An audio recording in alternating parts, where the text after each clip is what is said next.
بسم اللہ الرحمن الرحیم۔ اللہم صلی علی محمد وعلی آل محمد۔ Welcome to my channel Urdu Islamic centre. کامیابی یہ تھوڑی ہے کہ انسان حاصل کرتا جائے، اصل کامیابی یہ ہے کہ جو بھی حاصل کیا اس کو خوشی خوشی تقسیم کرتا جائے۔ ہم آدھی بات سمجھے ہیں، اسی لیے ہمیں خوف ہوتا ہے۔ خوف کیا ہوگا؟ جو حاصل ہے وہ چھن جائے۔ دیا کس نے تھا؟ اللہ نے، تو کیا وہ واپس لینے کا حق نہیں رکھتا؟ تو لیتے ہوئے جب آپ کو اتنی خوشی ہو رہی تھی تو وہ نعمت لوٹاتے ہوئے اتنی تکلیف کیوں ہو رہی ہے؟ انسان کو جب اللہ تعالیٰ مال دیتا ہے تو وہ مال آزمائش بھی ہے اور انعام بھی ہے۔ آزمائش کیسے؟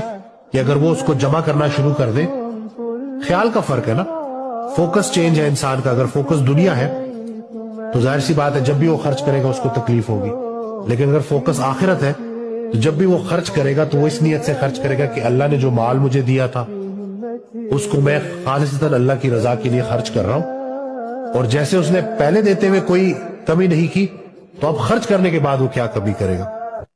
میری ویڈیو کو لائک کریں اور زیادہ سے زیادہ شیئر کریں تاکہ صدقہ جاریہ کا ثواب آپ کو بھی ملتا رہے، اور میرے چینل کو سبسکرائب کرنا نہیں بھولیے گا۔